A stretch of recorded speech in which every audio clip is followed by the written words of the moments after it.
707 특수임무단 대테러 훈련장은 한여름의 자결하는 태양 아래 거대한 찜통처럼 달궈져 있었다. 지면에서 피어오르는 아지랑이가 시야를 어지럽혔지만 검은색 대테러복으로 무장한 대원들의 움직임에는 일말의 흐트러짐도 없었다. 이곳은 대한민국 최고의 인간 병기들이 만들어지는 곳이자 실탄을 사용하는 훈련 특성상 죽음이 항상 곁에 도사리고 있는 사선이었다. 훈련장 곳곳에 설치된 표적지들은 가상의 테러리스트를 상정하고 있었고 대원들은 각자의 역할에 따라 정밀 기계 부품처럼 맞물려 움직였다. 거친 숨소리와 무전기 너머로 들리는 짧고 명확한 교신 음성만이 이 팽팽한 긴장감을 대변하고 있었다. 통제탑의 강화유리 너머로 이 모든 상황을 지켜보는 강지우 소령의 눈빛은 서늘할 정도로 침착했다. 그녀는 모니터 화면에 표시되는 대원들의 심박수와 이동 경로, 그리고 사격 정확도를 실시간으로 체크하며 작전의 완성도를 분석하고 있었다. 그녀의 군복은 주름 하나 없이 칼같이 다림질되어 있었고 가슴에 달린 약장들은 그녀가 걸어온 군 생활의 치열함을 증명하고 있었다. 강소령은 마이크 버튼을 누르며 낮지만 위험 있는 목소리로 지시를 내렸다. 알파팀, 진입 속도가 0. 5초 늦다. 실전이었으면 인질은 이미 사망했다. 다시 집중해. 그녀의 불호령이 떨어지자마자 훈련장의 분위기는 더욱 날카롭게 변했다. 선두에 선 포인트맨이 수신호를 보내자 브리칭 담당 대원이 특수 폭약을 이용하여 출입문을 폭파했다. 꽝하는 굉음과 함께 자욱한 먼지가 피어올랐고 그 틈을 타 대원들이 섬광탄을 투척하며 건물 내부로 진입했다.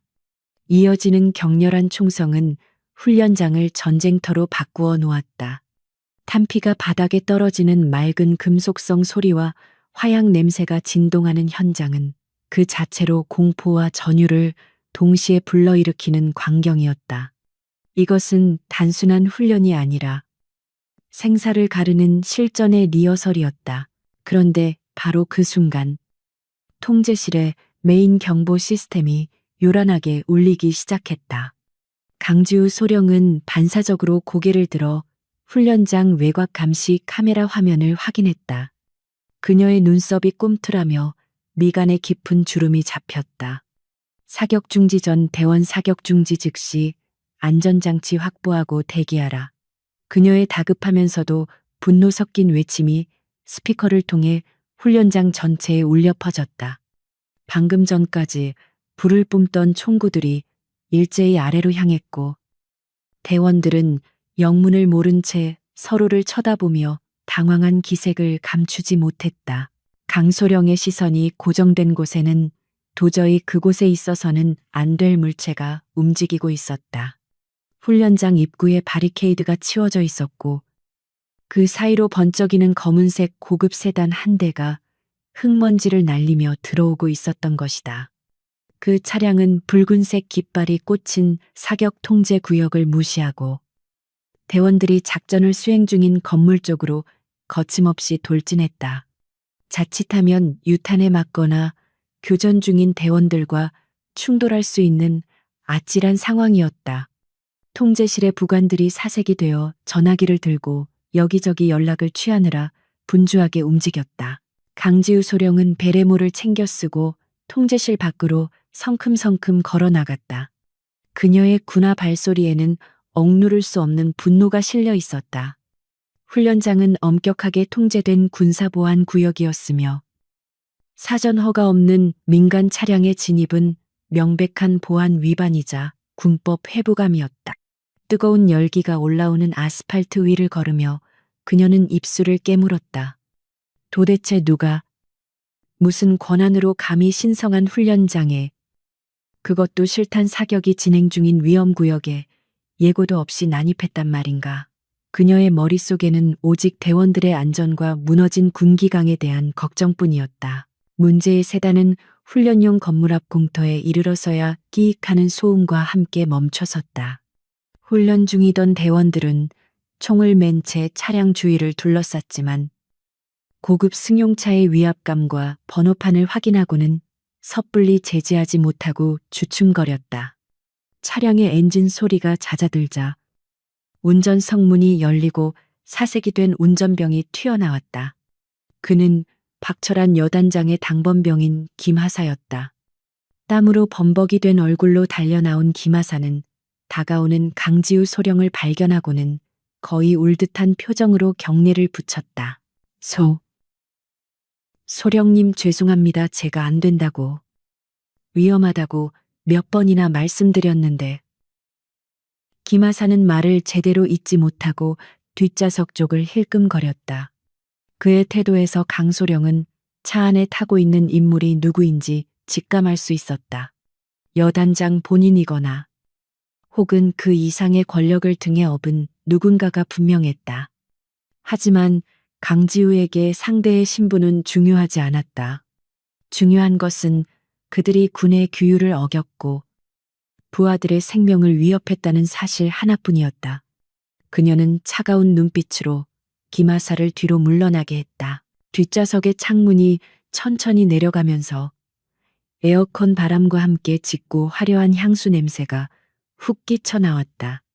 땀 냄새와 화약 냄새로 가득했던 훈련장의 공기와는 너무나도 이질적인 향기였다.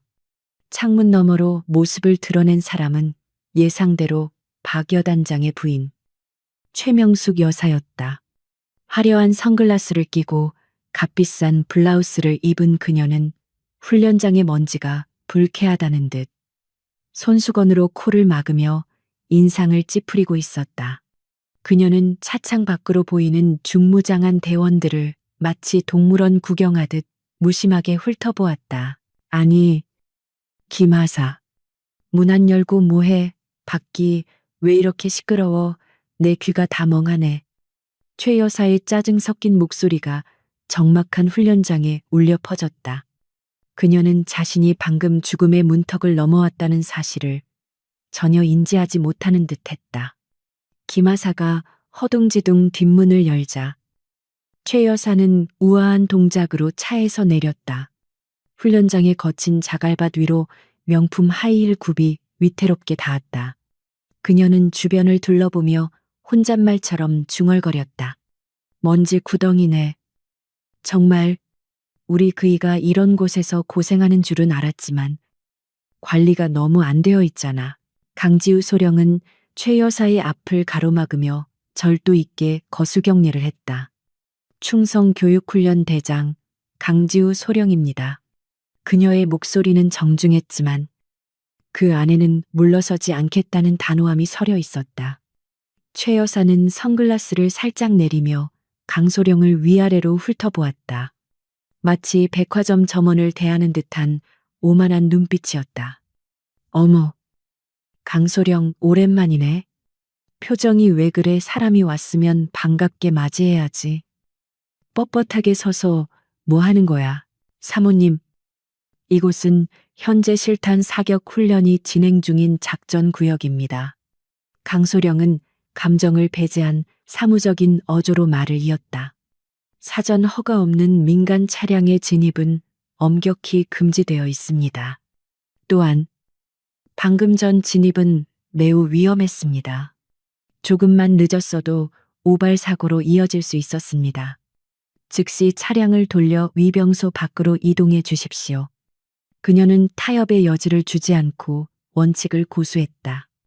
주변에 있던 대원들은 긴장된 표정으로 두 사람의 대화를 숨죽여 지켜보고 있었다. 최 여사의 얼굴이 순식간에 일그러졌다.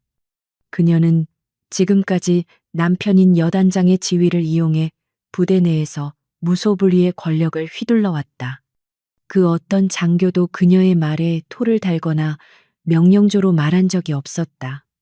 그런데 일개 소령 따위가, 그것도 새파랗게 젊은 여군이 감히 많은 부하들이 보는 앞에서 자신을 쫓아내려 한다는 사실을 참을 수 없었다. 그녀는 코웃음을 치며 쓰고 있던 선글라스를 벗어 손에 쥐었다. 위험 허가. 지금 나한테 규정을 들먹이는 거야. 내 남편 부대에 내가 내 발로 들어오는데 누구 허락이 필요하다는 거야. 그녀는 트렁크 쪽을 손가락으로 가리키며 목소리를 높였다. 고생하는 애들 생각해서 내 사비 털어 간식 좀 싸들고 왔더니 고맙다는 인사는 못할 망정 나가라니. 강소령. 자네 교육을 어떻게 받은 거야? 융통성이 없어도 정도가 있지. 최 여사는 자신이 베푸는 시혜적인 호의가 무시당했다는 것에 더욱 분개했다. 그녀에게 군대는 남편의 소유물이었고 군인들은 남편의 부하이자 곧 자신의 하인들이었다. 훈련의 중요성이나 보안 규정 따위는 그녀의 관심 밖이었다. 강지우 소령은 깊은 한숨을 속으로 삼켰다. 말이 통하지 않는 상대였다. 하지만 그녀는 물러설 수 없었다. 지금 이 자리에서 예외를 인정한다면 그녀가 쌓아 올린 지휘권과 부대의 기강은 모래성처럼 무너질 것이 뻔했다. 강소령은 다시 한번 또렷하게 말했다. 마음은 감사하지만 받을 수 없습니다. 작전 중 외부 물품 반입은 금지되어 있습니다. 김하사. 지금 즉시 사모님 모시고 밖으로 이동해. 이건 명령이다. 그녀는 최 여사의 시선을 피하지 않고 정면으로 응시하며 당번병에게 직접적인 명령을 내렸다. 최 여사는 기가 막히다는 듯 입을 딱 벌렸다. 자신의 존재를 완전히 무시하고 당번병에게 명령을 내리는 강소령의 태도는 그녀의 자존심을 짓밟는 선전포고와도 같았다. 이봐 강지우 최 여사가 날카로운 비명을 지르며 강소령에게 다가갔다. 하이힐 소리가 위협적으로 울렸다. 감히 어디서 명령질이야. 내가 누군지 잊었어. 내 남편이 자네 생사여탈권을 쥐고 있는 여단장이야. 어디서 건방지게 눈을 똑바로 뜨고 대들어. 분위기는 걷잡을 수 없이 험악해졌다. 훈련장의 먼지 바람 속에서 두 여자의 기운이 팽팽하게 맞부딪혔다. 강지우 소령은 꼿꼿한 자세를 유지하며 차가운 목소리로 응수했다. 저는 대한민국 육군 소령으로서 제 임무를 수행하고 있을 뿐입니다. 군인에게 계급장은 국가가 부여한 책임이지 사적인 권력이 아닙니다. 사모님께서도 군인의 가족으로서 최소한의 예의와 규정을 지켜주십시오. 그 말은 최 여사의 이성을 끊어놓는 결정타였다. 모 예의. 지금 나를 가르치려 드는 거야. 최 여사는 분노로 손을 부들부들 떨었다. 그녀의 얼굴은 붉게 달아올랐고 눈에는 도끼가 서렸다. 그녀는 한 걸음 더 바짝 다가서며 강소령의 가슴팍을 검지 손가락으로 거칠게 밀쳤다. 좋아. 아주 잘났어. 원칙 규정, 그 잘난 원칙이 자네를 언제까지 지켜주는지 두고 보자고. 그녀는 씩씩거리며 핸드백에서 최신형 스마트폰을 꺼내들었다. 그녀가 누구에게 전화를 걸려는지는 불보듯 뻔했다. 주변의 대원들은 불안한 눈빛을 교환했다. 여단장의 부인과 척을 져서 살아남은 장교는 없었다. 하지만 강지우 소령의 표정에는 두려움 대신 서늘한 결기가 어려 있었다. 그녀는 자신이 옳다고 믿는 길을 가고 있었고 그 길 위에서 타협이란 있을 수 없었다. 최 여사가 전화를 거는 동안 강소령은 뒤돌아 대원들에게 소리쳤다. 뭐하고 있나? 훈련 상황은 종료되지 않았다. 전원 위치로 외부인이 퇴거할 때까지 경계태세 유지한다. 그녀의 외침은 흔들리는 부대원들의 중심을 다시 단단하게 잡아주었다. 전화가 연결되자 최 여사의 목소리가 돌변했다. 금방이라도 울음을 터뜨릴 듯한 가련하고 억울한 목소리였다. 여보, 나 지금 훈련장에서 쫓겨나게 생겼어요. 아니, 당신 부하라는 여자가 나를 범죄자 취급하면서 얼마나 모욕을 주는지. 내가 애들 주려고 간식 좀 가져왔는데 그걸 바닥에 내팽개치다시피 했다니까요. 그녀의 입에서 나오는 거짓말들은 거침이 없었다. 그녀는 스피커폰을 켜지도 않았지만 전화기 너머에서 들려오는 여단장의 고함 소리는 강소령의 귀에까지 들릴 정도였다. 강지우 소령은 묵묵히 그 광경을 지켜보았다. 하늘은 여전히 맑았고 태양은 뜨거웠지만 그녀의 마음속에는 이미 차가운 폭풍이 몰아치고 있었다. 이것은 단순한 해프닝이 아니었다. 부패한 권력과 원칙을 지키려는 군인 사이에 피할 수 없는 전쟁이 시작된 것이다. 강소령은 주먹을 꽉 쥐었다. 그녀는 알고 있었다. 이 싸움에서 지게 된다면 그녀가 평생을 바쳐 지켜온 군복의 명예도 함께 사라질 것임을. 하지만 그녀는 결코 물러설 생각이 없었다. 최명숙 여사의 통화는 마치 잘 짜인 모노드라마의 한 장면 같았다. 그녀는 전화기를 귀에 바짝 댄 채 금방이라도 넘어갈 듯한 가쁜 숨을 몰아쉬며 남편에게 상황을 왜곡해서 전달하고 있었다. 그녀의 입에서 나오는 말들은 강지우 소령을 순식간에 피도 눈물도 없는 냉혈한이자 상관의 가족을 능욕하는 오만한 하극상 주동자로 둔갑시켰다. 훈련장의 뜨거운 태양 아래서 그녀의 명품 선글라스에는 비릿한 욕망과 분노가 번들거렸고 곁에 서 있던 김하사는 어쩔 줄 몰라 하며 고개를 푹 숙인 채 식은 땀만 흘리고 있었다. 강지우 소령은 팔짱을 낀 채 그 기가 막힌 광경을 무표정하게 응시했다. 그녀의 머릿속에서는 이미 최악의 시나리오가 계산되고 있었다. 여단장의 성격상 앞뒤 사정을 확인하기도 전에 불호령이 떨어질 것이 뻔했다. 하지만 강소령은 두려움보다는 깊은 회의감을 느꼈다. 국가 안보를 위해 헌신해야 할 지휘관의 권력이 고작 아내의 자존심을 세워주는데 오남용되고 있다는 현실이 그녀의 가슴을 답답하게 짓눌렀다. 그녀는 주머니 속의 녹음기가 제대로 작동하고 있는지 손끝으로 은밀하게 확인했다. 바꿔 당장 그 건방진 놈 바꾸라고 해. 수화기 너머로 박철한 여단장의 고함 소리가 고막을 찢을 듯이 들려왔다. 최 여사는 승리감에 도취된 미소를 지으며 전화기를 강소령의 코앞에 들이밀었다. 들었지? 당신 상관 명령이야. 받으라고. 그녀의 태도는 마치 사형 선고를 내리는 재판관처럼 거만했다. 강소령은 천천히 손을 뻗어 전화기를 받아들었다. 뜨겁게 달궈진 스마트폰의 온도가 불쾌하게 느껴졌다. 주변의 대원들은 침을 꿀꺽 삼키며 그들의 대장이 처한 위태로운 상황을 숨죽여 지켜보았다. 충성. 교육훈련 대장 소령 강지우입니다.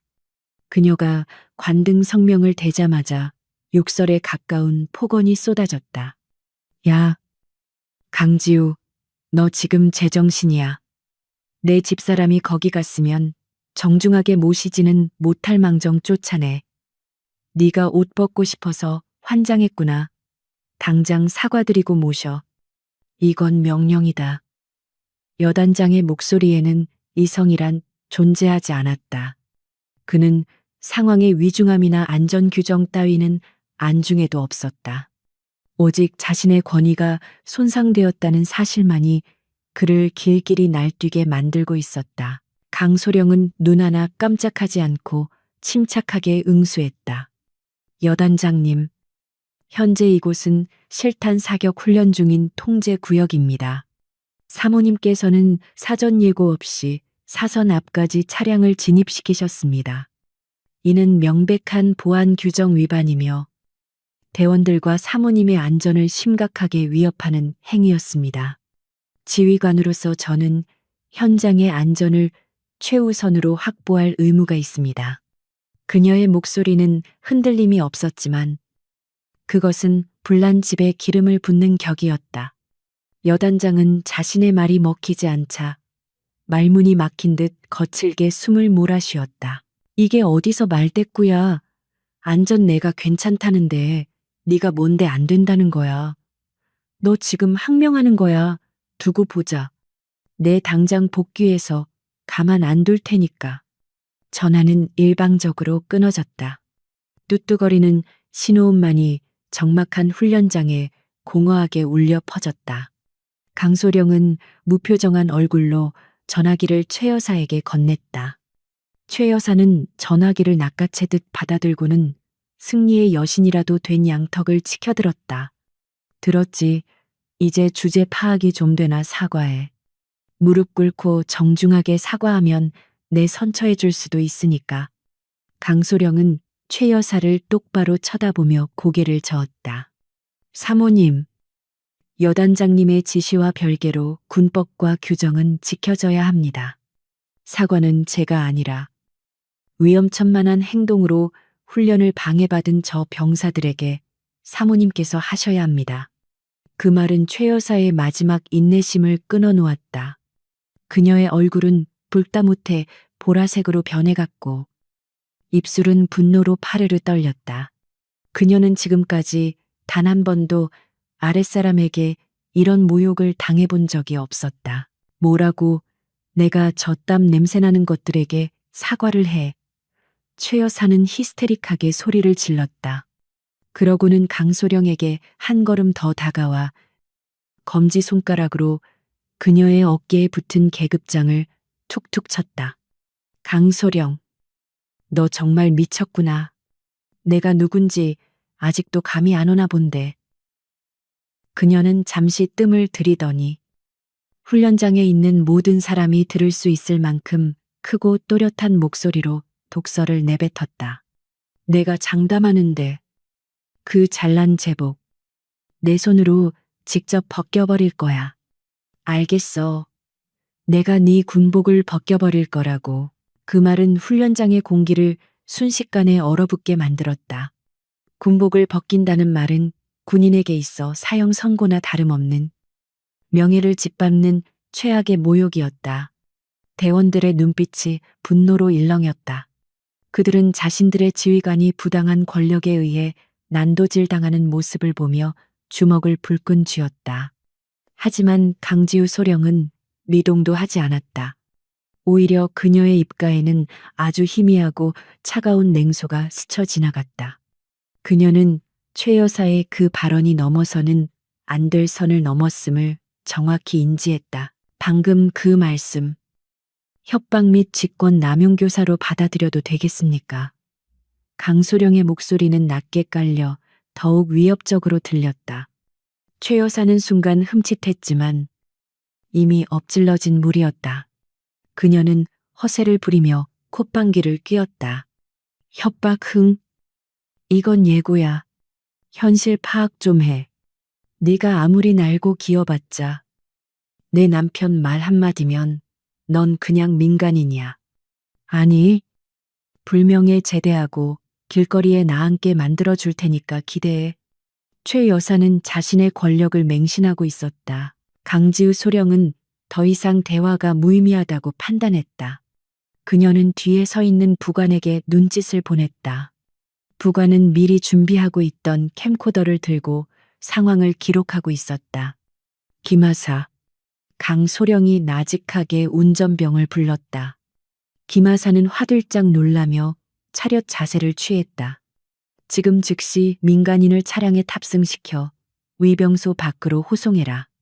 만약 이에 불응하거나 지체할 경우 군사보안법 위반 및 공무집행 방해 혐의로 헌병대에 인계하겠다. 실시. 김하사는 사색이 되어 최 여사에게 다가갔다. 사모님, 제발 가시죠. 이러다 진짜 큰일 납니다. 그는 거의 애원하듯 말했다. 헌병대라는 말에 최 여사도 멈칫할 수밖에 없었다. 그녀는 분을 이기지 못해 발을 구르며 소리를 질렀다. 너, 내가 오늘 일 절대 안 잊어두고 봐. 내일 아침에 네가 그 자리에 그대로 서 있을 수 있는지. 그녀는 악담을 퍼부으며 거칠게 차문을 열고 들어갔다. 쾅 하는 소리와 함께 문이 닫혔다. 검은 세단이 신경질적으로 후진을 하더니 흙먼지를 일으키며 훈련장을 빠져나갔다. 멀어지는 차량을 바라보는 대원들의 시선에는 복잡한 감정이 서려 있었다. 팽팽했던 긴장이 풀리자 훈련장에는 다시 무거운 침묵이 내려앉았다. 모든 시선이 강지우 소령에게 쏠렸다. 그녀가 지금 당장 무너져 내려도 이상하지 않을 상황이었다. 여단장의 부인에게 저런 끔찍한 협박을 당하고도 온전할 군인은 없었다. 하지만 강소령은 흐트러진 베레모를 고쳤으며 대원들을 향해 돌아섰다. 그녀의 표정은 평소와 다름없이 단호했다. 뭘 보고 있나? 상황 종료되지 않았다. 10분간 휴식 후 훈련 재개한다. 각 팀장은 장비 점검하고 인원 파악 보고해. 그녀의 목소리는 쩌렁쩌렁하게 울렸다. 대원들은 지휘관의 강인한 모습에 압도되어 일제히 악하고 복명복창했다. 그들은 존경심을 담아 그녀의 지시에 따랐다. 강소령은 통제탑으로 발걸음을 옮겼다. 겉으로는 태연해 보였지만 군화 속 발가락 끝에는 힘이 잔뜩 들어가 있었다. 그녀는 알고 있었다. 방금 전 사건은 단순한 충돌이 아니라 거대한 전쟁의 서막이라는 것을. 여단장은 반드시 보복할 것이다. 그것도 아주 치졸하고 잔인한 방법으로. 강지우는 입술을 굳게 다물었다. 그래. 벗기고 싶으면 벗겨봐. 하지만 그 대가는 당신들이 상상하는 것보다 훨씬 혹독할 테니까. 그녀의 눈빛이 서늘하게 빛났다. 강지우 소령은 훈련장 통제실로 돌아오자마자 가장 먼저 보안 담당관을 호출했다. 그녀의 심장은 여전히 분노로 요동치고 있었지만 머릿속은 그 어느 때보다 차갑고 빠르게 회전하고 있었다. 방금 벌어진 사건은 단순한 해프닝으로 끝나지 않을 것이 분명했다. 여단장의 성격과 그 부인의 아나무인적인 태도를 고려할 때 그들은 반드시 이 사건을 은폐하거나 조작하려 들 것이 뻔했다. 강소령은 자신의 생존을 위해서 그리고 군의 정의를 위해서라도 객관적인 증거를 확보하는 것이 시급하다고 판단했다. 보안 담당 중사가 긴장된 표정으로 통제실에 들어왔다. 강소령은 그에게 짧고 명확하게 지시했다. 지금 즉시 훈련장 외곽 CCTV 영상과 통제실 내부 음성 기록, 그리고 사격 통제 시스템의 로그 파일을 백업해라. 시간은 사고 발생 30분 전부터 현재까지다. 원본은 서버에 남겨두되 사본은 암호화해서 별도의 저장 장치에 담아 나에게 직접 보고하도록. 그녀의 목소리에는 거부할 수 없는 위압감이 서려 있었다. 중사는 사태의 심각성을 본능적으로 감지하고 알겠습니다라고 복창하며 키보드를 두드리기 시작했다. 강소령은 창밖을 응시하며 깊은 생각에 잠겼다. 훈련장에는 다시 총성이 울리기 시작했지만 공기 중에는 여전히 불안한 기운이 감돌고 있었다. 대원들은 프로답게 훈련에 임하고 있었지만 그들의 눈빛은 수시로 통제탑을 향하고 있었다. 지휘관이 겪은 모욕은 부대 전체의 사기와 직결되는 문제였다. 그녀는 주먹을 꽉 쥐었다. 자신이 여기서 무너지면 부하들은 더 큰 불의 앞에 침묵해야 할 것이다. 그녀는 절대 물러서지 않겠다고 다짐하며 주머니 속에 있는 녹음기를 다시 한번 확인했다. 그때 통제실의 직통전화가 요란하게 울렸다. 예상했던 일이었지만 그 소리는 마치 공습 경보처럼 신경을 곤두세우게 만들었다. 강소령은 수화기를 들었다. 통제실입니다. 수화기 너머에서는 여단장 전속 부관의 딱딱한 목소리가 들려왔다.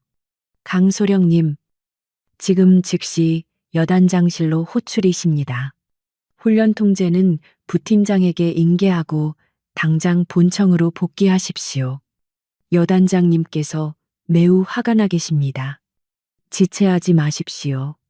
통화는 일방적으로 끊어졌다. 강소령은 부팀장인 대위에게 지휘권을 인계하고 지프차에 올랐다. 본청으로 향하는 길은 멀지 않았지만 그 짧은 시간 동안 그녀의 머릿속에는 수많은 시뮬레이션이 지나갔다. 여단장은 어떤 논리로 자신을 압박할 것인가? 징계를 운운할 것인가? 아니면 회유를 시도할 것인가. 차창 밖으로 스쳐 지나가는 평화로운 영내 풍경이 오늘따라 낯설게 느껴졌다. 이 고요한 겉모습 뒤에 숨겨진 권력의 썩은 뿌리가 그녀를 기다리고 있었다. 그녀는 심호흡을 하며 마음의 갑옷을 단단히 여몄다. 여단 본청 건물은 위압적인 회색 콘크리트로 지어져 있었다. 복도를 지나는 참모 장교들은 강소령을 보자마자 시선을 피하거나 수군거렸다. 소문은 이미 삽시간에 퍼진 모양이었다. 여단장 마누라를 쫓아낸 독종이라는 꼬리표가 벌써 그녀의 등 뒤에 붙어 있었다. 강소령은 그들의 시선을 무시하고 당당하게 걸었다. 그녀의 군화 발소리가 복도의 정막을 깨뜨렸다. 여단장실 앞에는 무거운 침묵이 흐르고 있었고 부관은 그녀를 보자마자 눈짓으로 문을 가리켰다. 들어가. 여단장의 굵은 목소리가 문 너머에서 들려왔다. 강소령은 문을 열고 들어가 절도 있게 경례를 붙였다. 충성, 소령 강지우. 여단장님, 호출명 받고 왔습니다. 넓은 집무실 안은 에어컨 바람으로 서늘했다.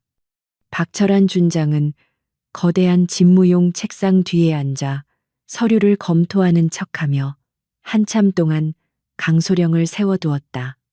이는 명백한 기선, 제압용 행위였다. 침묵의 시간이 길어질수록 공기는 무겁게 가라앉았지만 강소령은 부동자세로 흔들림 없이 서 있었다. 한참 뒤에야 박 준장은 쓰고 있던 안경을 벗어 책상 위에 던지듯 내려놓았다. 그는 피로한 기색이 역력한 얼굴로 강소령을 쏘아보았다. 소령. 자네는 융통성이라는 단어를 아나. 그의 첫마디는 예상대로였다. 그는 노골적인 분노를 터뜨리기보다는 점잖은 척하며 상대를 훈계하려 들었다. 군대라는 곳이 규정도 중요하지만 결국 사람이 사는 곳이야. 윗사람 가족이 찾아왔으면 적당히 융통성 있게 처리할 수도 있는 거 아닌가. 그걸 굳이 그렇게 긁어 부스럼을 만들어야 했나. 여단장님.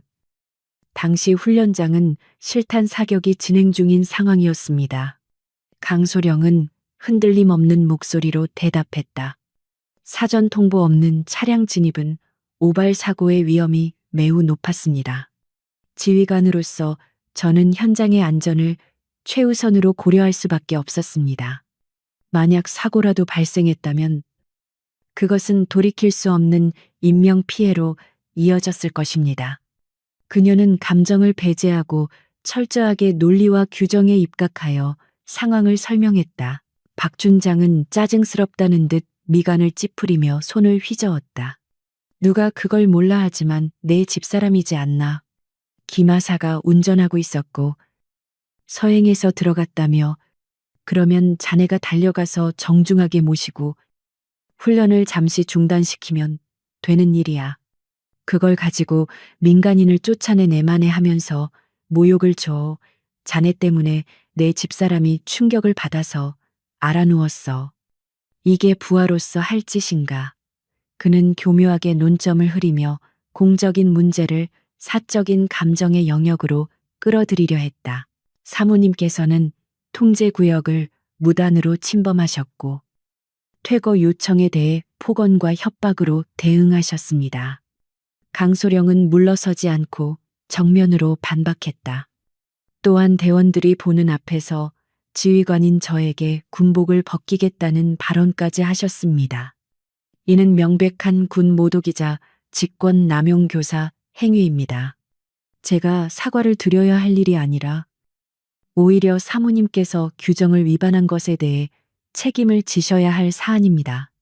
그녀의 당당한 태도에 박 준장의 얼굴이 붉게 달아올랐다.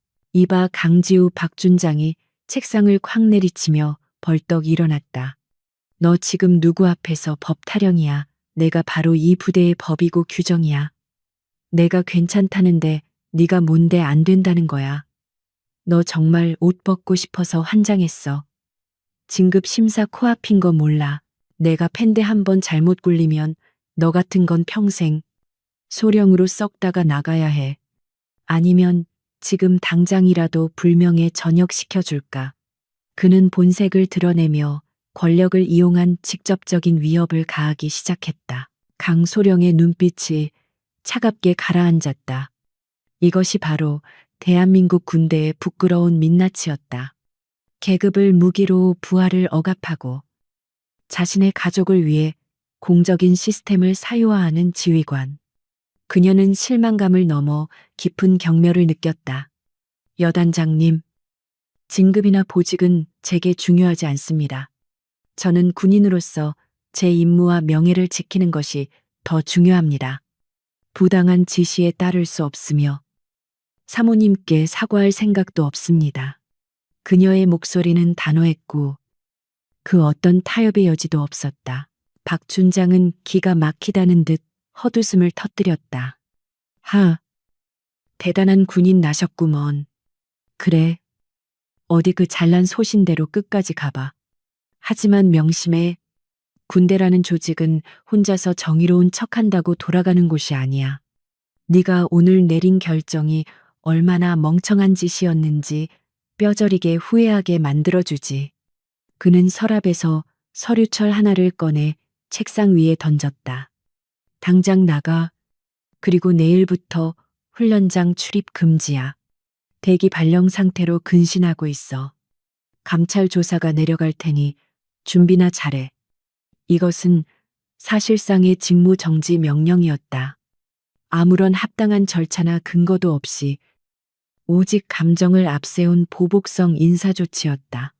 하지만 강지우 소령은 당황하지 않았다. 오히려 그녀는 이 상황을 예상하고 있었다. 알겠습니다. 지시에 따르겠습니다. 그녀는 군말 없이 대답하고 절도 있게 격려를 했다. 충성. 그녀가 몸을 돌려나가는 순간까지도 박준장은 분을 사기지 못해 씩씩거리고 있었다. 그는 자신이 강지우라는 사람을 완전히 잘못 판단했다는 사실을 꿈에도 모르고 있었다. 집무실을 나온 강지우 소령은 복도 끝에 있는 화장실로 들어갔다. 세면대 앞에 선 그녀는 거울 속에 비친 자신의 얼굴을 들여다보았다. 창백하지만 눈빛만은 살아있었다. 그녀는 찬물로 세수를 하며 뜨거워진 얼굴을 식혔다. 여단장은 전쟁을 선포했다. 그는 자신의 지위와 인맥을 총동원하여 강지우를 매장하려 할 것이다. 하지만 그가 간과한 것이 있었다. 강지우는 정보병과 출신이었고 과거 국군 정보사령부에서 근무하며 첩보 수집과 분석에 특화된 요원이었다는 사실이었다. 그녀는 주머니에서 암호화된 USB를 만지작거렸다. 이것은 방패이자 동시에 날카로운 창이었다. 여단장 부부의 오만함은 그들의 가장 큰 약점이 될 것이다. 그들은 자신들이 법 위에 있다고 착각하고 있었고 그 방심이 틈을 만들어냈다. 강지우는 단순히 방어하는 것에 그치지 않을 생각이었다. 그녀는 여단장이 언급한 감찰 조사가 오히려 그들의 목을 겨누는 칼날이 되게 할 계획을 세우기 시작했다. 그녀는 화장실 칸안에 들어가 휴대폰을 꺼냈다. 보안이 설정된 메신저 앱을 실행하고 오랫동안 연락하지 않았던 옛 동료의 이름을 찾았다. 현재 국군 방첩사령부 DSC 내사과에서 근무하고 있는 동기였다. 손가락이 잠시 망설였지만 이내 결단력 있게 메시지를 작성하기 시작했다. 오랜만이야. 긴급하게 상의할 일이 있어. 보안 유지가 절대적으로 필요한 거냐. 전송 버튼을 누르는 그녀의 손끝에는 미세한 떨림이 있었지만 그것은 두려움이 아닌 전이었다. 여단장실에서의 대화는 모두 녹음되어 있었다. 박준장이 내뱉은 내가 바로 법이다라는 말과 부당한 인사 조치 지시, 그리고 협박성 발언들은 그가 지휘관으로서의 자격을 상실했음을 증명하는 결정적인 증거가 될 것이었다. 강소령은 휴대폰을 다시 주머니에 넣고 밖으로 나왔다. 복도를 걷는 그녀의 발걸음은 아까보다 훨씬 가볍고 빨라져 있었다. 그녀에게 씌워진 대기 발령이라는 족쇄는 이제 곧 반격의 신호탄이 될 터였다. 부대 밖 하늘은 여전히 맑았지만 서쪽 하늘에서는 먹구름이 몰려오고 있었다. 폭풍우가 오고 있었다. 그러나 강지우 소령은 우산을 준비하는 대신 폭풍 속으로 뛰어들 준비를 마쳤다. 그녀는 자신의 차에 올라타 시동을 걸었다. 엔진 소리가 묵직하게 울렸다. 이제부터는 시간 싸움이었다. 상대가 손을 쓰기 전에 먼저 움직여야 했다. 그녀는 핸들을 잡은 손에 힘을 주며 중얼거렸다. 어디 한번 해봅시다. 누가 옷을 벗게 될지. 박철한 여단장의 집무실은 담배 연기로 자욱했다. 그는 초조함을 감추지 못하고 연신 줄담배를 피워대며 창밖을 서성이고 있었다. 그의 책상 위에는 강지우 소령의 인사기록 카드가 어지럽게 흩어져 있었지만 그가 원하는 약점은 어디에도 보이지 않았다. 박준장은 신경질적으로 재떨이에 담배를 비벼 끄며 소파에 앉아 노트북을 두드리고 있는 인사 참모에게 소리를 질렀다. 아직도 못 찾았나 털어서 먼지 안 나오는 사람이 어디 있다고 이리 참뜨게 구는 거야. 사소한 거라도 좋으니 징계 거리를 만들어내란 말이다. 그의 목소리에는 초조함과 도끼가 서려 있었다. 인사 참모인 김중령은 식은땀을 흘리며 모니터에서 눈을 떼지 못했다. 그는 여단장의 심기를 거스르지 않기 위해 필사적으로 강소령의 과거 행적을 뒤지고 있었지만 결과는 실망스러웠다. 여단장님, 그게 좀 이상합니다. 강소령의 기록 중 상당 부분이 보안 등급 열람 제한으로 막혀 있습니다. 일반적인 야전 부대 장교의 기록이 아닙니다. 국군 정보사령부 파견 기간 동안의 기록은 아예 접근조차 불가능합니다. 징계 기록은커녕 표창장 내역만 수두룩합니다. 김중령의 보고는 박준장의 화를 돋을 뿐이었다. 박준장은 콧방귀를 뀌며 비웃었다. 정보사, 기껏해야 행정병이나 했겠지. 그게 뭐 대수라고. 그러나 박준장의 짐작과는 달리 강지우 소령의 열람 제한 기록은 그녀가 단순한 군인이 아님을 증명하는 위험한 신호였다. 대기 발령 조치를 받고 관사에 머물고 있는 강지우는 침묵 속에 잠겨 있었다. 그녀의 방은 커다란 작전 상황실을 방불케 했다. 책상 위에는 3대의 모니터가 켜져 있었고 화면에는 암호화된 데이터들이 빠르게 흘러가고 있었다. 그녀는 국군 정보사령부 HID 소속 비밀 요원이었던 시절 고스트라는 코드명으로 불리며 대북 휴민트 유민트 작전을 수행했던 베테랑이었다. 그녀에게 정보 수집과 분석은 숨쉬는 것만큼이나 자연스러운 일이었다. 강지우는 어제 확보한 훈련장 CCTV 영상과 블랙박스 데이터를 정밀 분석하고 있었다. 그녀의 시선이 최명숙 여사가 타고 온 검은색 세단의 번호판에 고정되었다. 겉보기에는 평범한 민간 차량처럼 보였지만 강지우의 정보망을 통해 조회한 결과 소유주는 유령 회사인 JNC 트레이딩으로 등록되어 있었다. 이 회사는 지난 3년간 여단 관할 부대들의 식자재 납품과 시설 보수 공사를 독점해온 업체였다. 강지우의 입가에 차가운 미소가 번졌다. 꼬리가 밟힌 것이다. 이것은 단순한 군기 위반 사건이 아니라 거대한 군납비리의 몸통으로 연결되는 단서였다. 그녀는 키보드를 두드려 국방통합재정정보 시스템의 백도어에 접속했다. 과거 정보사 시절 군 내부의 간첩을 색출하기 위해 구축해 두었던 라인이 아직 살아있었다. 로그 파일을 대조해 보니 충격적인 사실들이 쏟아져 나왔다. 여단장, 관사 리모델링 비용이 부대 시설 보수비 항목으로 처리되어 있었고 최 여사가 타고 다니는 차량의 리스 비용과 유류비 또한 작전용 차량 유지비에서 빠져나가고 있었다. 심지어 최 여사가 주최하는 사적인 사교 모임의 비용까지 부대 복지 기금에서 충당된 정황이 포착되었다. 강지우는 입수한 증거들을 날짜별로 정리하며 혀를 찼다. 박철한 준장은 군인이라기보다는 제복을 입은 사업가에 가까웠다. 그는 아내의 허영심을 채워주기 위해 국가의 예산을 제 지갑처럼 유용하고 있었고, 최명숙 여사는 그것이 범죄라는 인식조차 없이 당연한 특권으로 누리고 있었다. 707 부대원들이 목숨을 걸고 훈련하는 동안 그들의 피와 땀이 서린 예산은 여단장 부부의 호화로운 생활을 위해 줄줄 새고 있었던 것이다. 강지우의 가슴속 깊은 곳에서 뜨거운 분노가 치밀어 올랐지만 그녀는 차가운 이성으로 감정을 눌러 담았다. 밤이 깊어지자 강지우는 검은색 후드티를 눌러쓰고 관사를 빠져나왔다. 그녀는 보안이 철저한 시내의 한 안전가옥 에세이프하우스로 향했다.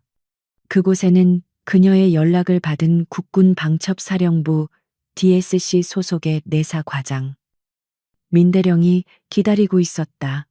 두 사람은 과거 대북 작전에서 생사를 함께 넘나들었던 전우였다.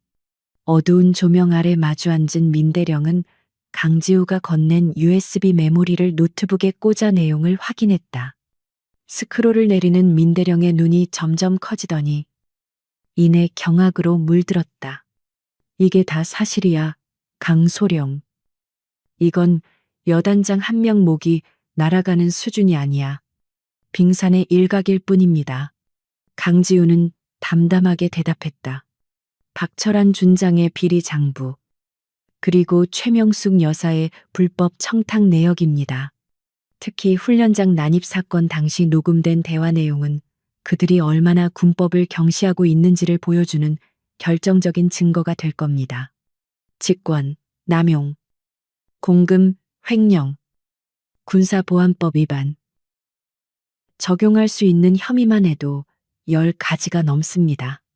그녀의 목소리는 건조했지만 그 내용은 폭발적인 파괴력을 지니고 있었다. 민대령은 떨리는 손으로 안경을 고쳤으며 고개를 끄덕였다. 민대령은 심각한 표정으로 강지우를 바라보았다. 알겠네. 이 정도 증거면 군 검찰단과 공조해서 특별수사팀을 꾸릴 수 있어. 하지만 강소령, 자네도 알다시피 박 준장은 육사 출신의 군내 사조직인 하나회의 후신격인 모임에도 발을 걸치고 있는 실세야. 건드리면 역풍이 불 수도 있어.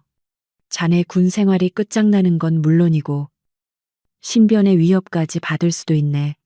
그래도 진행하겠나. 민 대령은 친구로서 진심 어린 걱정을 내비쳤다. 그는 상대가 얼마나 교활하고 잔인한 집단인지 누구보다 잘 알고 있었다. 강지우는 망설임 없이 고개를 끄덕였다. 그녀의 눈빛은 흔들리지 않았다. 전 이미 군복을 벗을 각오가 되어 있습니다. 하지만 제 군복을 벗기겠다고 협박한 그 사람이 먼저 그 더러운 군복을 벗는 꼴을 봐야겠습니다. 그리고 무엇보다 그녀는 잠시 말을 멈추고 주먹을 꽉 쥐었다. 제 부하들이 흘린 땀을 모욕하고 그들의 안전을 위협한 대가는 반드시 치르게 해야 합니다. 군인은 국가를 위해 존재하는 것이지 지휘관의 사적인 하인이 아닙니다. 그것을 증명하는 것이 제가 할 수 있는 마지막 임무라고 생각합니다. 민대령은 강지우의 결의에 찬 모습에 깊은 한숨을 내쉬면서도 미소를 지었다. 여전하구만. 고스트. 자네가 물면 놓지 않는다는 걸 깜빡했어. 좋아. 내가 총대를 매겠네. 내일 아침 국방부 장관님께 직접 보고가 올라갈 거야. 보안사는 이미 박 준장을 주시하고 있었어. 자네가 결정적인 스모킹건을 가져다 준 셈이지. 민대령은 USB를 챙겨 자리에서 일어났다. 작전 개시 시간은 내일 정오. 그때까지 최대한 몸을 사리고 있게. 놈들이 낌새를 채면 무슨 짓을 할지 몰라. 한편 여단장 관사에서는 최명숙 여사가 호화로운 저녁 식사를 즐기고 있었다. 그녀는 남편인 박 준장에게 와인을 따라주며 교태 섞인 목소리로 말했다. 여보, 그 건방진 여자 철이는 어떻게 됐어요? 당장 내일이라도 짐 싸서 나가게 해야 하는 거 아니에요? 내 친구들이 그 얘기 듣고 얼마나 분해하던지. 그녀는 강지우가 이미 파멸의 길을 걷고 있을 것이라 믿어 의심치 않았다. 그녀에게 강지우는 그저 자신의 기분을 상하게 한 밟아버려야 할 벌레 같은 존재에 불과했다. 박준장은 와인잔을 비우며 호탕하게 웃었다. 걱정하지 마. 임자. 이미 손발 다 묶어놨어. 감찰실에 지시해서 아주 탈탈 털고 있으니까. 조만간 제 발로 나가겠다고 빌게 될 거야. 감히 내 마누라를 건드리면 어떻게 되는지 본보기를 보여줘야지. 그는 자신의 권력이 영원할 것이라는 착각 속에 빠져 있었다. 그 시각 그들의 머리 위로 보이지 않는 단두대의 칼날이 서서히 내려오고 있다는 사실은 꿈에도 모른 채 부부는 승리의 축배를 들고 있었다. 다음 날 아침 강지우는 다시 군복을 단정하게 차려입었다. 대기 발령 상태였지만 군인으로서의 자세를 흐트리지 않았다. 그녀는 거울 속에 비친 자신을 향해 경례를 했다. 그것은 다가올 폭풍에 맞서는 자신에 대한 다짐이자 정의를 위해 싸우는 모든 군인에 대한 예우였다. 창밖에는 헬기 소리가 들려오고 있었다. 평소와 다른 묵직한 프로펠러 소리였다. 강지우는 창가로 다가가 블라인드 사이로 밖을 내다보았다.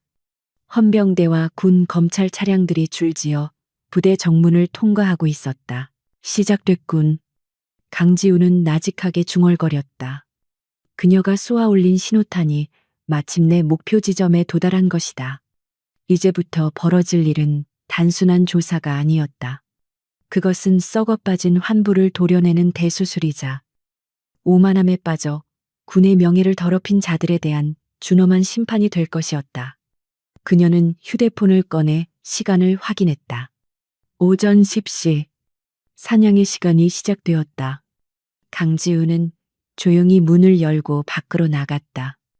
이제 그녀는 숨어있는 사냥감이 아니라 사냥터를 지배하는 포식자로서 그들을 맞이하러 가는 길이었다. 그날 저녁 여단장교 회관은 군 부대 시설이라고는 믿기지 않을 만큼 화려하게 치장되어 있었다. 부대 단결의 밤이라는 명목으로 개최된 행사였지만 실상은 박철한 여단장과 최명숙 여사의 권력을 과시하기 위한 사적인 연회나 다름없었다. 테이블 위에는 시중에서 구하기 힘든 최고급 양주와 뷔페 음식이 즐비했고 지역 유지들과 건설업체 대표들이 초대되어 북적거렸다. 천장에는 화려한 샹들리에가 돌아가고 있었고 값비싼 밴드가 연주하는 재즈 음악이 실내를 가득 채웠다. 훈련장에서 흘리는 병사들의 땀방울과는 전혀 다른 탐욕과 향락의 냄새가 진동하는 공간이었다. 박철한 준장은 붉게 상기된 얼굴로 중앙 테이블의 상석에 앉아 있었다. 그는 부하 장교들과 내빈들에게 둘러싸여 마치 개선장군이라도 된 양 거드름을 피우고 있었다. 우리 부대가 이 지역 경제에 얼마나 기여하는지 여러분도 잘 아실 겁니다. 군과 민간이 이렇게 하나가 되어야 나라가 부강해지는 것 아니겠습니까? 그의 뻔뻔한 연설에 아부꾼들은 박수를 치며 맞장구를 쳤다. 박준장은 자신의 왕국이 영원할 것이라 믿어 의심치 않았고 오늘 밤이 그 정점이라고 생각했다. 그는 손에 든 와인잔을 흔들며 만족스러운 웃음을 터뜨렸다. 그 옆에 앉은 최명숙 여사 역시 오늘 밤의 주인공이었다. 그녀는 평소보다 더욱 짙은 화장과 화려한 드레스로 치장하고 손가락마다 굵은 보석 반지를 끼고 있었다. 그녀의 주변에는 예하 대대장 부인들이 모여 앉아 그녀의 비위를 맞추느라 여념이 없었다. 어머, 사모님, 오늘 피부가 정말 고우세요. 드레스도 너무 잘 어울리시고요. 쏟아지는 찬사에 최 여사는 콧소리를 내며 즐거워했다. 그래요, 호호. 우리 그이가 이번에 해외 출장 다녀오면서 사다 준 건데. 역시 안목이 있다니까. 그녀는 자신의 손등을 내보이며 으스댔다. 하지만 이 화려한 파티장 한 구석에는 묘한 긴장감이 감돌고 있었다. 강지우 소령이 정복 차림으로 회관 입구에 나타났기 때문이다. 그녀는 징계 대기 중인 상태였지만 여단장의 특별 지시로 이 자리에 호출되었다. 그것은 화해나 용서를 위한 자리가 아니라 공개적인 망신을 주기 위한 호출임이 분명했다. 강소령은 흐트러짐 없는 자세로 걸어 들어왔다. 그녀의 등장에 시끌벅적하던 연회장의 소음이 순간 잦아들었다. 검은색 드레스와 양복을 입은 사람들 사이에서 각자 핀 녹색 정복을 입은 그녀의 모습은 이질적이다 못해 성스러운 느낌마저 주었다. 최명숙 여사는 강지우를 발견하자마자 눈을 가늘게 떴다. 그녀는 들고 있던 포크를 내려놓고 입가에 비릿한 미소를 지었다. 어머, 주인공이 이제야 오셨네. 다들 주목해 주세요. 그녀의 목소리가 마이크를 타고 연회장에 울려 퍼졌다. 저기 서 있는 강소령이 며칠 전 훈련장에서 저를 쫓아냈던 그 대단하신 분이에요. 제 남편 얼굴에 먹칠을 하고도 저렇게 뻔뻔하게 고개를 들고 다니네요. 그녀는 마치 서커스단의 원숭이를 소개하듯 강지우를 조롱거리로 만들었다. 좌중에서는 킥킥거리는 비웃음 소리가 터져 나왔다. 박철한 준장은 의자에 깊숙이 등을 기대며 거만한 표정으로 강지우를 손짓해 불렀다. 강소령, 이리 와. 거기 멀뚱히 서 있지 말고. 강지우는 뚜벅뚜벅 걸어가 여단장 테이블 앞에 멈춰 서서 절도 있게 격리를 했다. 충성, 소령 강지우. 불호명 받았습니다. 그녀의 목소리는 파티장에 들뜬 분위기를 뚫고 차갑게 울렸다. 박준장은 재챈 혀를 차며 고개를 저었다. 자네는 끝까지 뻣뻣하구먼. 오늘 같은 좋은 날. 분위기 좀 맞추면 어디 덧나나자. 여기 집사람한테 술 한 잔 따르면서 지난번 결례를 사과해. 그러면 내가 특별히 이번 일은 덮어주지. 그것은 군인에게 있어 씻을 수 없는 치욕을 강요하는 주문이었다. 부하 장교를 아내의 술 시중 드는 하녀 취급하겠다는 의도가 다분했다. 주변의 시선이 강지우의 손끝에 집중되었다. 최명숙 여사는 빈 와인잔을 내밀며 턱을 치켜들었다. 그래. 어디 한번 따라봐. 진심이 느껴지면 내가 용서해 줄 수도 있으니까. 무릎이라도 꿇으면 더 좋고. 그녀의 눈빛에는 사디즘적인 쾌감이 번들거렸다. 그녀는 강지우가 굴복하는 모습을 통해 자신의 권위를 다시 한번 확인받고 싶어 했다. 강지우 소령은 내밀어진 잔을 물끄러미 바라보았다. 그녀의 마음속에서는 폭풍이 일었지만 겉으로는 빙하처럼 차가웠다. 그녀는 천천히 입을 열었다. 여단장님, 군인은 국가와 국민을 위해 봉사하는 사람이지. 개인의 유의를 위해 술을 따르는 접객원이 아닙니다. 저는 정당한 공무 수행 중이었으며 사과할 이유가 없습니다. 그리고 군법은 사적인 연회에서의 부당한 지시를 따를 의무를 규정하고 있지 않습니다. 그녀의 거절은 단호했고 그 내용은 파티장에 있던 모든 군인들의 양심을 찌르는 송곳과도 같았다. 뭐라고 박준장의 얼굴이 순식간에 불그락푸르락해졌다. 그는 쥐고 있던 와인잔을 바닥에 내동댕이 쳤다. 쨍그랑하는 파열음과 함께 붉은 와인이 바닥에 튀었다. 음악 소리가 뚝 끊기고 연회장은 찬물을 끼얹은 듯 조용해졌다. 네가 지금 죽고 싶어서 환장을 했구나. 감히 어디라고 여기가 내 호의를 이런 식으로 무시해. 박준장은 벌떡 일어나 삿대질을 하며 고래고래 소리를 질렀다. 그의 분노는 이성을 마비시켰고 그는 자신이 지금 수많은 민간인들 앞에서 군의 위신을 얼마나 떨어뜨리고 있는지 자각하지 못했다. 최명숙 여사 역시 분을 참지 못하고 자리에서 일어났다. 그녀는 식탁 위에 냅킨을 강지우에게 집어던지며 악을 썼다. 이 건방진 것, 너 내가 경고했지. 네 옷 벗겨버리겠다고. 여보, 당장 헌병 불러요. 2년 당장 끌고 가서 영창에 쳐넣으라고 해요. 내 눈앞에서 당장 치워버려. 그녀의 히스테릭한 비명소리가 연회장의 높은 천장을 때렸다. 그녀의 우아했던 가면은 벗겨졌고 그 밑에 숨겨져 있던 천박한 본성이 적나라하게 드러났다. 하지만 강지우 소령은 미동도 하지 않았다.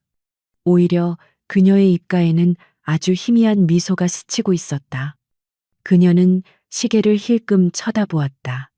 타이밍이 완벽했다. 이들이 이렇게 날뛰며 자신들의 추악함을 드러내는 동안 밖에서는 이미 모든 준비가 끝나 있었다. 강지우는 속으로 카운트다운을 시작했다. 3, 2, 그녀가 기다리던 순간이 오고 있었다.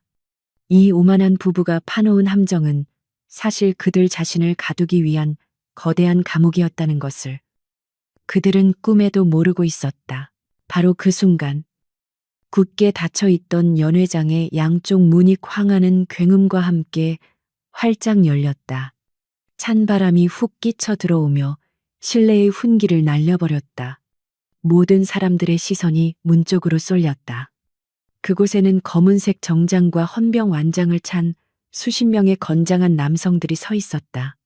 그들의 선두에는 국군 방첩사령부 수사단장과 군 검찰단 소속의 수석 검찰관이 서류 가방을 든 채 비장한 표정으로 서 있었다. 그 뒤로는 무장한 헌병들이 연회장 입구를 봉쇄하며 신속하게 진입했다. 전원 동작 그만. 지금 이 시각부로 이 장소는 군 검찰단에 의해 통제됩니다. 수석 검찰관의 굵은 목소리가 스피커 없이도 쩌렁쩌렁하게 울렸다. 휴대폰을 포함한 모든 통신기기 사용을 금지합니다. 허가 없이 이동하는 자는 현행범으로 간주하여 체포하겠습니다. 파티장은 순식간에 아수라장이 되었다. 음악을 연주하던 밴드는 악기를 내려놓고 구석으로 숨었고 내빈들은 공포에 질려 서로의 눈치만 살폈다. 박철한 준장만이 상황 파악이 안 된 채 멍하니 입을 벌리고 서 있었다. 박 준장은 떨리는 목소리로 소리쳤다. 이게 무슨 짓이야. 내가 누군지 알아. 여기는 내 부대야. 감히 누구 허락을 받고 들어온 거야. 그는 여전히 자신의 권력이 통할 것이라고 믿고 있었다. 하지만 수사단장은 그에게 눈길조차 주지 않고 강지우 소령에게 다가와 가볍게 목례를 했다. 그 짧은 인사는 강지우가 이 작전의 핵심 조력자임을 암시하는 것이었다. 박 준장과 최 여사는 그제야 사태가 심상치 않게 돌아가고 있음을 직감했다. 수사관들이 연회장 곳곳에 흩어져 증거 확보를 시작했다. 테이블 위에 놓인 값비싼 양주병들, 벽에 걸린 행사, 현수막, 그리고 참석자 명단까지 모든 것이 압수 대상이었다. 특히 여단장의 비자금 장부 역할을 했던 건설업체 사장들은 사색이 되어 뒷문으로 빠져나가려다 헌병들에게 제지당했다. 화려했던 파티장은 순식간에 범죄 현장으로 변모했다. 공기 중에 떠다니던 향수 냄새는 식은땀 냄새와 공포심으로 대체되었다. 최명숙 여사는 사태가 믿기지 않는 듯 남편의 팔을 붙잡고 흔들었다. 여보, 이게 뭐예요? 저 사람들, 뭐 하는 사람들이에요? 당신이 좀 어떻게 해봐요. 그녀의 목소리는 떨리고 있었다. 방금 전까지 기세등등하게 강지우를 모욕하던 당당함은 온데간데 없었다. 그녀는 본능적으로 자신이 저지른 일들이 단순한 해프닝으로 끝나지 않을 것임을 깨달았다. 강지우가 말했던 원칙과 대가라는 단어가 그녀의 뇌리를 스치고 지나갔다. 강지우 소령은 혼란스러운 연회장 한가운데서 고요히 서 있었다. 그녀는 박철한 준장과 최명숙 여사를 번갈아 바라보았다. 그들의 눈에는 당혹감, 분노, 그리고 서서히 차오르는 공포가 뒤섞여 있었다. 강지우는 천천히 발걸음을 옮겨 그들 앞으로 다가갔다. 이제 상황은 완전히 역전되었다. 심판의 시간이 도래했고 오만함의 대가는 가혹할 것이다. 그녀는 나직하지만 분명한 목소리로 말했다. 제가 말씀드리지 않았습니까? 군복은 함부로 벗길 수 있는 것이 아니라고. 군 검찰단 수석 검찰관이 내미는 구속영장은 마치 사신이 건네는 초대장처럼 서늘하고 위협적이었다. 파티장의 화려한 조명 아래서 영장의 하얀 종이는 유독 날카롭게 빛났고 그 위에 적힌 박철환이라는 이름 세 글자는 붉은 인주와 함께 선명하게 박혀 있었다. 박철환 준장은 자신의 눈을 의심하며 뒷걸음질 쳤지만 이미 그의 등 뒤에는 건장한 헌병들이 퇴로를 차단하고 있었다. 그는 떨리는 입술로 무언가 말을 하려 했지만 목구멍에서는 쇳소리만 새어나올 뿐이었다. 지금까지 그가 쌓아올린 거대한 권력의 성벽이 종이 한 장 앞에서 모래성처럼 무너져 내리는 순간이었다. 주변의 내빈들은 이 충격적인 광경에 숨소리조차 내지 못하고 얼어붙어 있었다. 수석 검찰관은 감정이 배제된 기계적인 어조로 피해 사실을 공표하기 시작했다. 피의자 박철환, 귀관을 특정 범죄, 가중처벌 등에 관한 법률 위반, 뇌물수수, 군형법상 직권남용 및 국고 손실 혐의로 긴급 체포한다. 그의 목소리는 연회장의 정적을 깨고 비수처럼 꽂혔다. 나열되는 죄목들은 하나하나가 치명적이었고 그 내용은 구체적이었다. 부대 운영비 횡령, 납품 업체로부터의 리베이트 수수, 그리고 인사 청탁 대가로 받은 금품 수수까지. 그동안 박 준장이 저질러온 추악한 비리들이 낱낱이 까발려지고 있었다.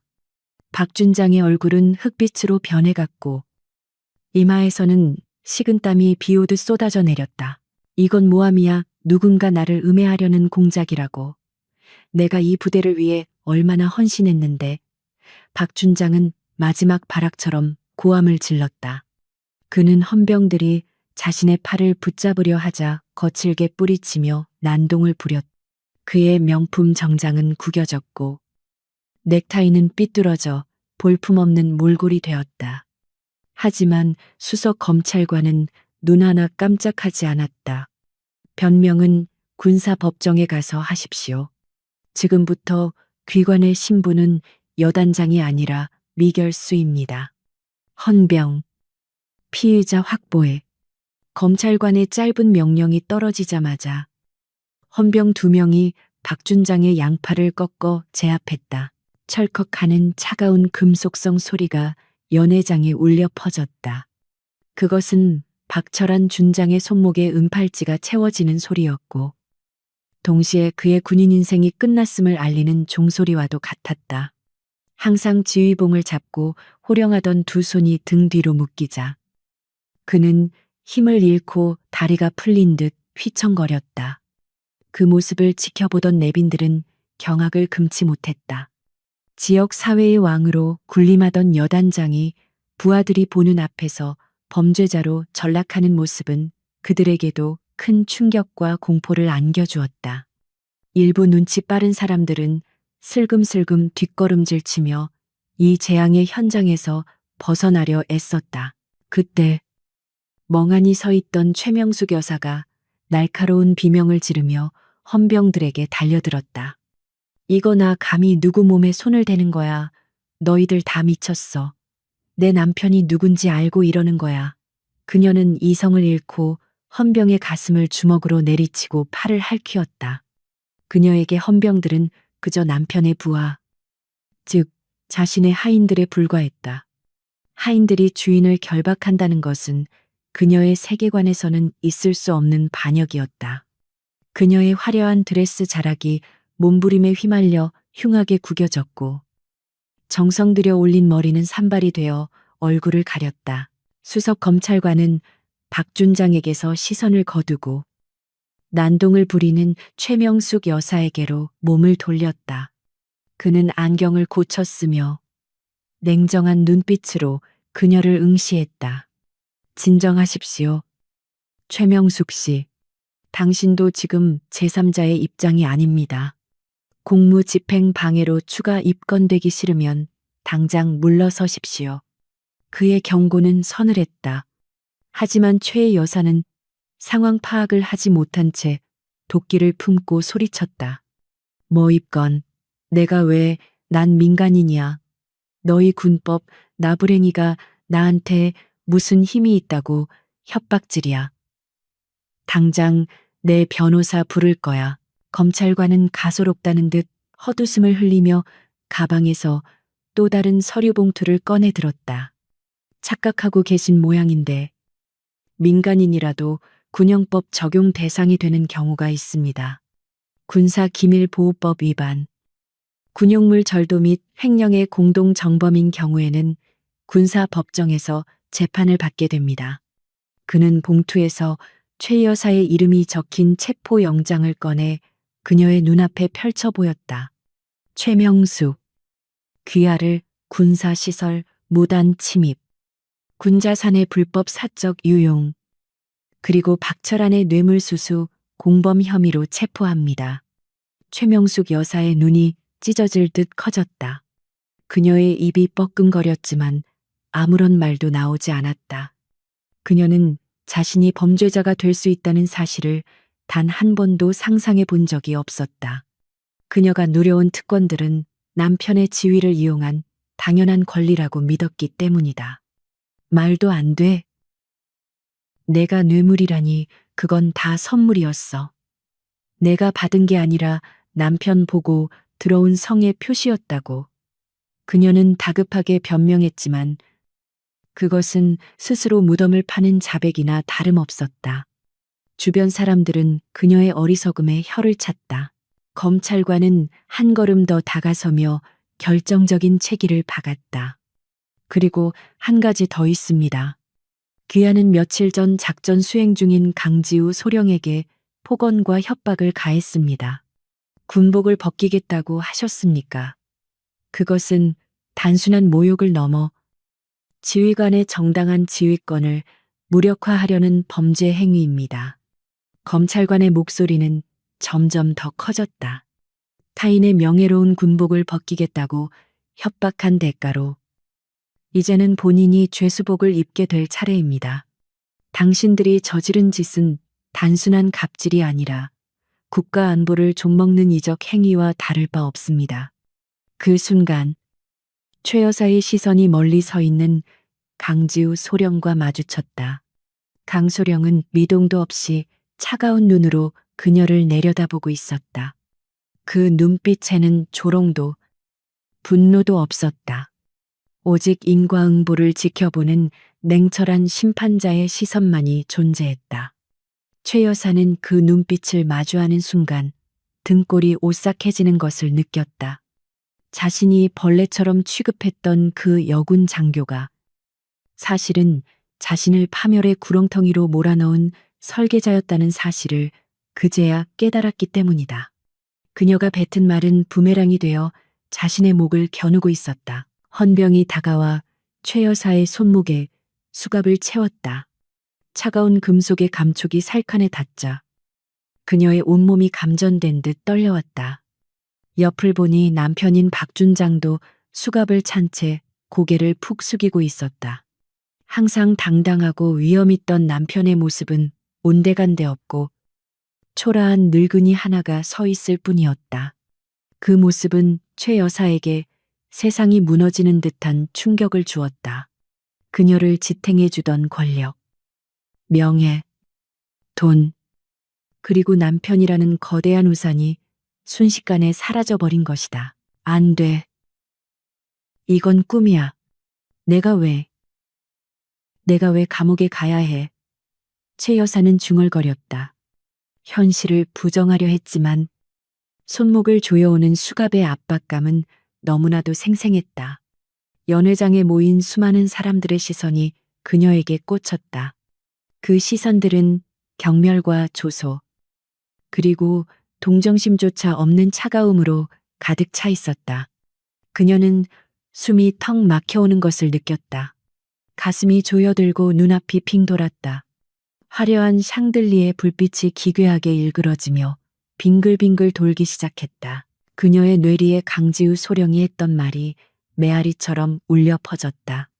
군복은 함부로 벗길 수 있는 것이 아닙니다. 그 말은 저주가 되어 그녀의 심장을 옥죄었다. 그녀는 자신이 뱉은 오만의 말들이 얼마나 무겁고 무서운 것인지 뼈저리게 실감했다. 극도의 공포와 수치심이 그녀의 멘탈을 완전히 붕괴시켰다. 다리에 힘이 풀리면서 그녀의 몸이 허수아비처럼 기우뚱했다.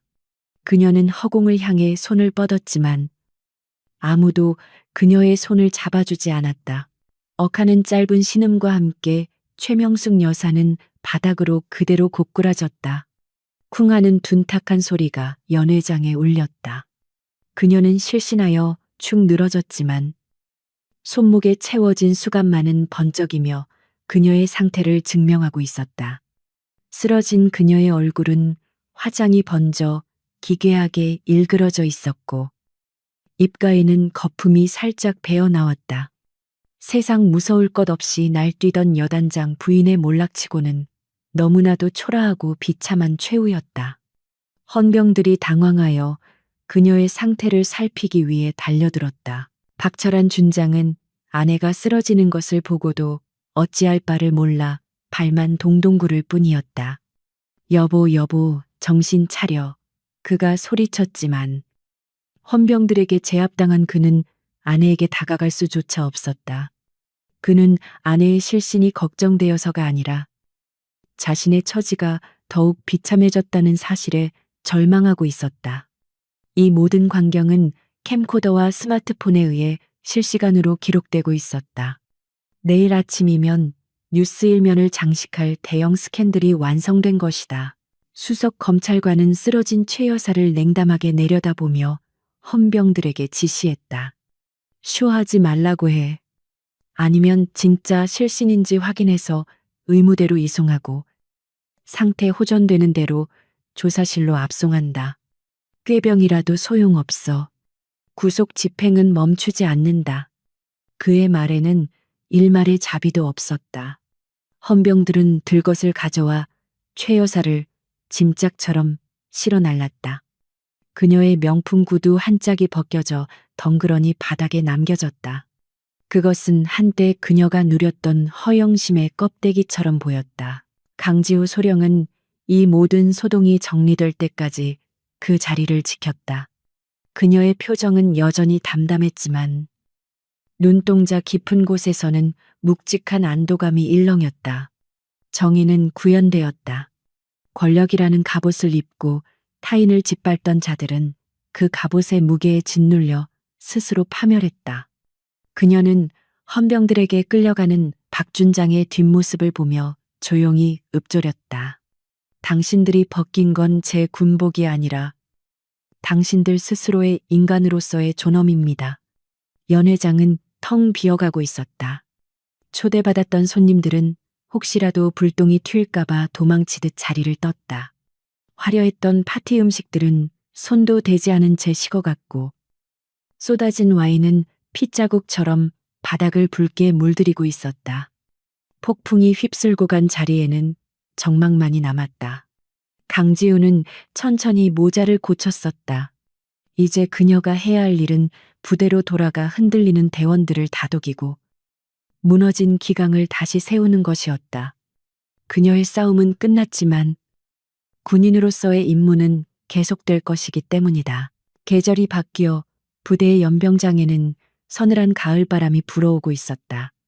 지난 여름 707 특수임무단을 뒤흔들었던 거대한 태풍은 거짓말처럼 사라지고 하늘은 티 없이 맑고 푸르렀다.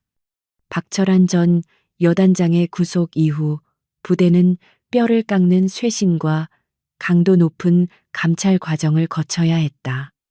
썩은 환부를 도려내는 과정은 고통스러웠지만 그 덕분에 부대는 과거의 오명을 씻고 본연의 강인한 모습을 되찾아가고 있었다. 비리의 온상이었던 지휘관 관사는 폐쇄되었고 최명숙 씨가 불법으로 조성했던 호화로운 정원은 철거되어 다시 장병들을 위한 체력 단련장으로 복구되었다. 모든 것이 제자리로 돌아오고 있었다. 강지우 소령은 집무실 창가에 서서 활기차게 구보를 하는 병사들을 내려다보았다. 그녀의 어깨에는 여전히 소령 계급장이 붙어 있었지만 그 무게감은 예전과는 사뭇 달랐다. 사건 이후 국방부는 그녀의 공로를 인정하여 중령 진급과 함께 국방부 정책부서로의 영전을 제안했었다. 하지만 강지우는 그 화려한 제안을 정중히 거절하고 현장에 남기를 자청했다. 그녀에게 있어 명예는 높은 계급이나 편안한 보직에서 오는 것이 아니었다. 그녀는 자신의 부하들과 함께 땀 흘리고 뒹굴며 그들의 생명을 지키는 최전선에 서 있는 것이야말로 군인으로서의 가장 큰 영광이라고 믿었다. 소령님, 신임 여단장님께서 훈련장 순시를 나오신답니다. 준비되셨습니까? 부관이 문을 두드리며 들어왔다. 그의 표정은 예전과 달리 밝고 자신감에 차 있었다. 지휘관이 바뀌고 부대의 분위기가 쇄신되면서 간부들과 병사들 사이에는 서로에 대한 신뢰가 다시 싹트고 있었다. 강지우는 모자를 고쳤으며 고개를 끄덕였다. 알겠다. 바로 이동하지. 브리핑 준비는 완벽하게 되었나? 그녀의 질문에 부관은 씩씩하게 대답했다. 네 모든 준비 완료되었습니다. 대원들의 사기도 최고조입니다. 두 사람은 가벼운 발걸음으로 집무실을 나섰다. 훈련장으로 이동하는 지프차 안에서 강지우는 문득 지난 날을 회상했다. 흙먼지 날리는 그곳에서 오만하게 소리치던 최명숙 여사의 얼굴과 권력에 취해 비틀거리던 박철한 전 여단장의 모습이 스쳐 지나갔다. 들리는 소문에 의하면 두 사람은 감옥에서 서로를 원망하며 비참한 나날을 보내고 있다고 했다. 박 전 여단장은 징역 15년의 중형을 선고받았고 최 여사 역시 3년의 실형을 살게 되었다. 그토록 대단해 보였던 그들의 권력은 정이라는 거대한 파도 앞에서 모래성처럼 허무하게 무너져 내렸다.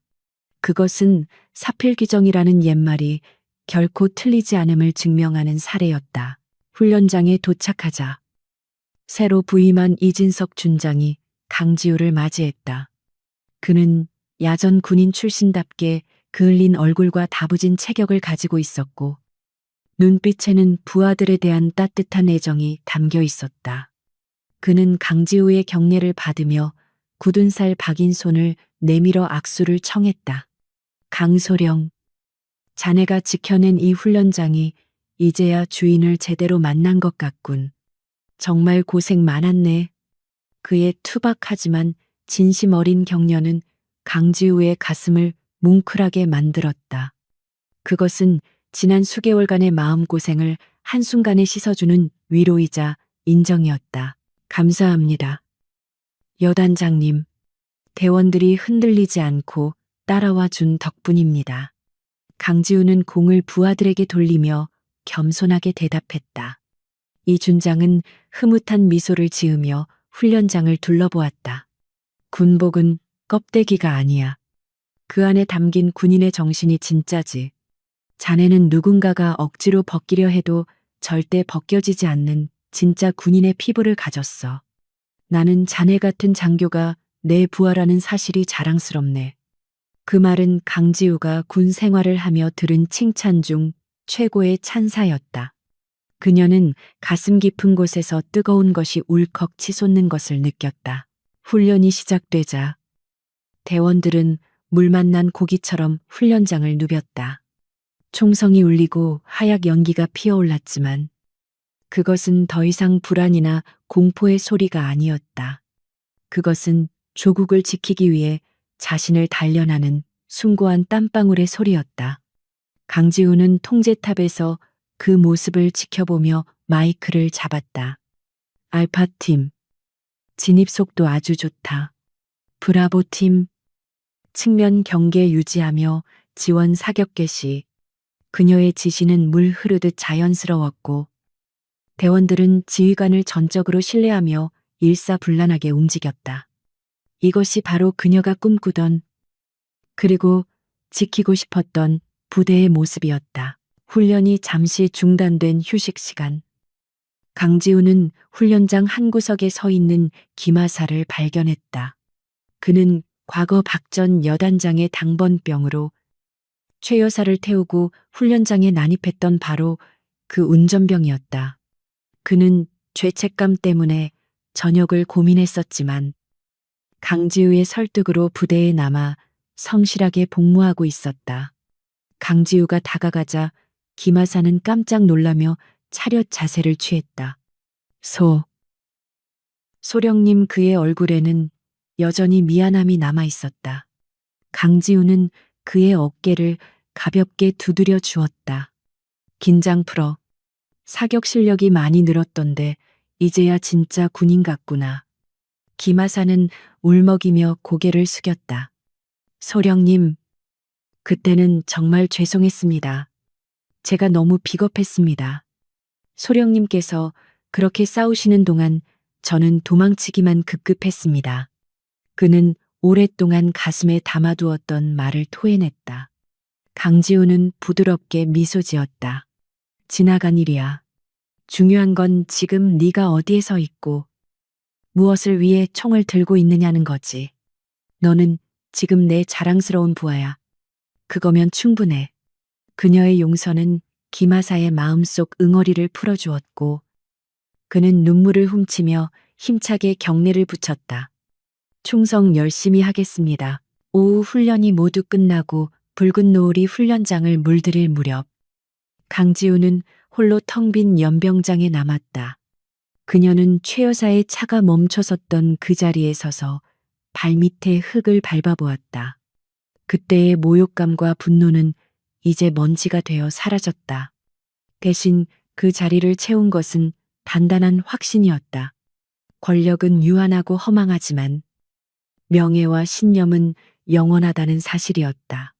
그녀는 자신의 가슴에 달린 약장과 명찰을 내려다보았다. 이 작은 천조각들이 얼마나 무거운 책임을 의미하는지 그녀는 뼈저리게 배웠다. 그녀는 주머니에서 스마트폰을 꺼냈다. 화면에는 정보사 시절 동료였던 민대령이 보낸 메시지가 와 있었다. 강소령, 자네 이야기가 정보사 후배들 사이에서 전설처럼 돌고 있네. 고스트가 돌아왔다고 말이야. 언제 소주나 한잔하지? 강지우는 피식 웃으며 답장을 보냈다. 전설은 무슨, 그냥 군복 입은 군인일 뿐입니다. 조만간 뵙겠습니다. 그녀는 휴대폰을 넣고 하늘을 올려다보았다. 저물어가는 태양 아래 태극기가 펄럭이고 있었다.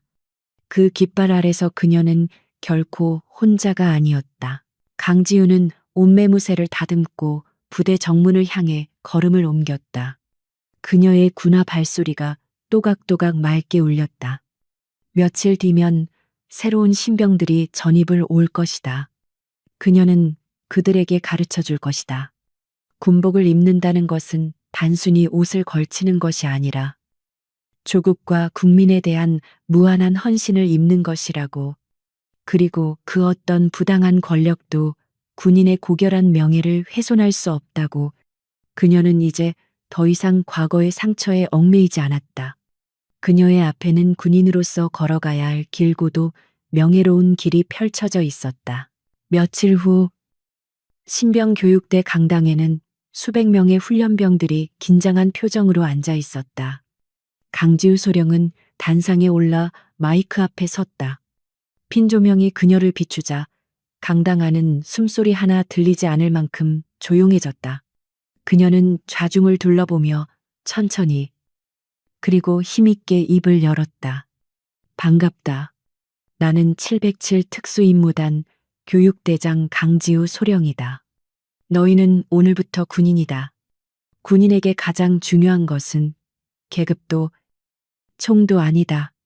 바로 너희가 입고 있는 그 군복에 대한 자부심과 명예다. 그녀의 연설은 화려한 미사여구 없이 담백했지만 훈련병들의 가슴을 뜨겁게 울렸다. 그녀는 자신의 경험을 통해 얻은 교훈을 후배들에게 전수하고 있었다. 강당 맨 뒤에는 이진석 여단장이 팔짱을 낀 채 흐뭇하게 그 모습을 지켜보고 있었다. 그는 옆에 선 주임원사에게 나직이 말했다. 우리 부대의 미래가 밝아. 저런 지휘관이 버티고 있는 한 제2의 박철환 같은 자는 다시는 발붙이지 못할 거야. 주임원사 역시 고개를 끄덕이며 동의했다. 그렇습니다. 강소령님은 우리 부대의 등불 같은 분이십니다. 교육이 끝나고 밖으로 나온 강지우는 깊게 숨을 들이마셨다. 차가운 공기가 폐부 깊숙이 들어와 머리를 맑게 해주었다. 멀리서 들려오는 기상 나팔 소리와 구령 소리가 마치 교향곡처럼 들렸다. 그녀는 자신의 손을 내려다 보았다. 굳은 살이 박이고 거친 손이었지만 그 어떤 보석보다 아름다운 훈장이었다. 그녀는 그 손으로 다시 총을 잡고 부하들을 이끌고 훈련장으로 나아갈 것이다. 누군가는 그녀의 군복을 벗기려 했지만 그녀는 스스로 그 군복의 가치를 증명해 보였다. 준비됐나? 고스트 마음속에 또 다른 자아가 물었다. 강지우는 미소 지으며 대답했다. 언제든지. 그녀는 베레모를 눌러쓰고 석양을 향해 걸어갔다. 그녀의 그림자가 길게 늘어지며 대지를 덮었다. 그것은 거대하고 단단한 거인의 그림자였다. 어떤 시련이 닥쳐와도 결코 꺾이지 않을 강철 같은 군인의 모습이었다.